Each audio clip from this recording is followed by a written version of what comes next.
Hey, it's Jared with Gear and Light, and today the gear we are talking about is the Sony a7 IV, and a few reasons that I think it's a great camera to purchase in 2022.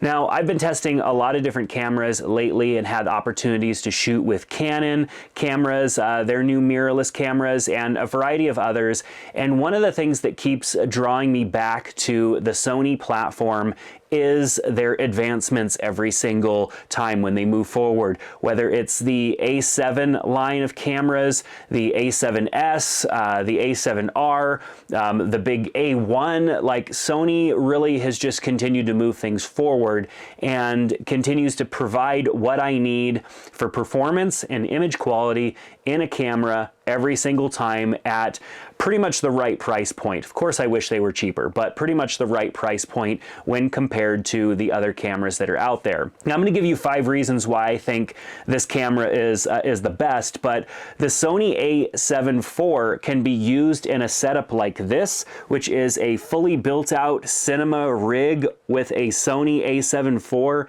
as the brain and the center of this, and it can be used as just a handheld camera, standard mirrorless camera without any fancy accessories for shooting amazing photos and of course even shooting great video. You don't have to have it built out in a setup like this to get fantastic video images, but it being a camera, and this being the first point, 33 megapixel images and 4K up to 60p, that is a lot packed into a camera, where most other cameras are either sacrificing on the photo resolution, maybe being around 20 megapixels, which was around where the a7 III was, and you know, in order to still have maybe 4K 60, but there's a sacrifice in there somewhere. And so with the 33 megapixel images, that is a large enough image for pretty much everything that I'm going to shoot.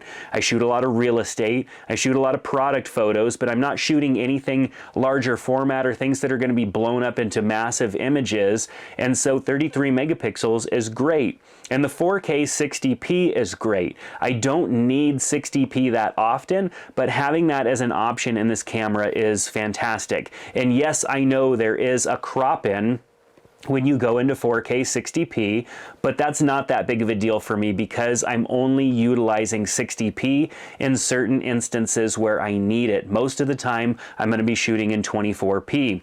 So having the ability to go up to 4K 60 is great in a camera like this, because in the past we would need something like an A7S or an FX camera or something like that in order to get that higher frame rate. And so 60p, absolutely great. So the resolution and the frame rate that you're able to get out of the a7 IV is really great, and at this price point it's hard to find anything that matches it.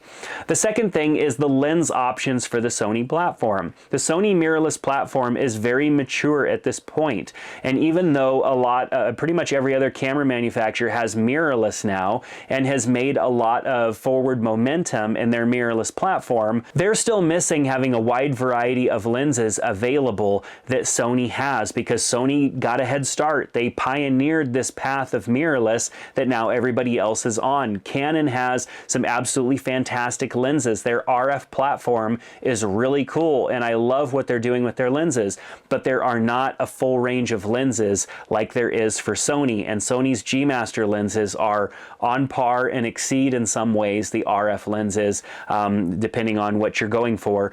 But the Sony lens platform for the full frame cameras on the a7 and the other cameras that are full frame that Sony produces is a very mature platform. Some lenses even on their second iteration, for example the 70-200 f2.8 lens on its second version, because Sony has been at it for so long, the improvements are already being made. And things are just, there are just more options when it comes to lenses, and the adaptability of lenses even to Sony has just been always pretty good. But having to stay away from lens adapters altogether so that you can have native glass on a Sony camera, there are so many options, not just in Sony brand lenses, but in aftermarket lenses. Most aftermarket lenses, lens companies are producing a Sony option and a Sony option across their entire line. So lots of lens options. That's another reason to go with the Sony. Perhaps you haven't jumped into the Sony pool yet and you've been shooting with something else, maybe even a DSLR, and you're thinking about moving to mirrorless. Lens options are much greater over in the Sony camp at this time, even though Nikon and Canon are building lenses and producing more lenses, and those lenses are really nice. I'm not going to say that those lenses are not, because they are. There's still a limitation there in the range of lenses.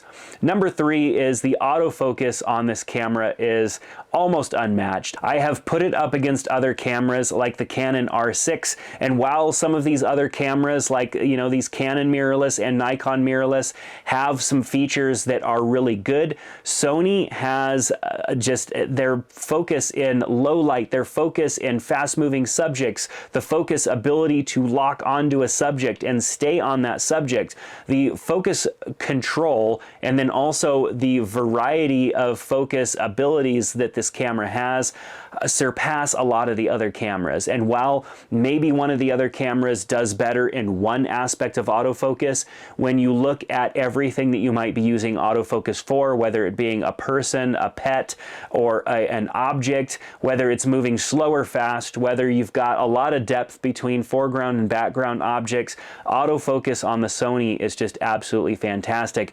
And if you throw in, if you're a video shooter, you throw in the fact that this camera now has focus mapping that makes it even easier to visualize things that are in focus and out of focus, it's hands down a better option all around for those of you like me that may be hybrid shooters, shooting photo and video and wanting to make sure you're getting your shot every single time. Number 4 is no recording limit. This day and age, we shouldn't really have to deal with recording limits anymore, but on some cameras we do. I can film unlimited on the A7 IV. As long as I have memory and battery power, I can film until the cows come home and continue to film and not have to deal with broken clips or starting and stopping the recording on my camera. There's no recording limit there. And also the output bit rates on the file that you get out of this camera for video is very high and surpasses what a lot of cameras in this price point have to offer. And so whether you're recording internally to an SD card or you're recording externally to a digital recorder for video, high bit rates means much better footage, much better manageable footage for things like color correcting and making changes to the video footage in post-production. So I appreciate that about this camera. And number 5 is just an all-around best of class battery life out of this camera. The battery is not overly massive and the camera performs really well with the battery internal on the camera. Whether you're shooting photos, I can shoot all day long on a single battery on this camera if I'm shooting photos, shooting thousands of photos without having an issue, as long as I'm turning off my camera from time to time. And I will say that if I'm shooting like in a sequential mode, shooting continuously really fast, that will drain the battery a little bit faster than if I was shooting just periodically, like in a more natural environment for myself. But I never have to change the battery in a given day on this camera. When shooting video, if I'm shooting in an environment with this setup, I've got an external battery attached to it, so I never have battery issues there.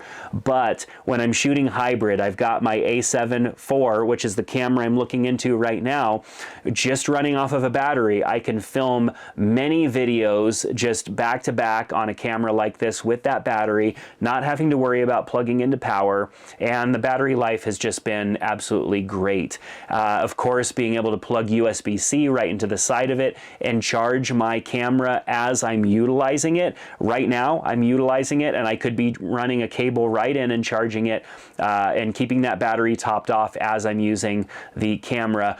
Other cameras are now starting to do this. They wouldn't allow that in the past, but now most of them are. But the battery life just being really great on this camera. So those are 5 things that I think are solid reasons for purchasing the A7 IV if you're considering it.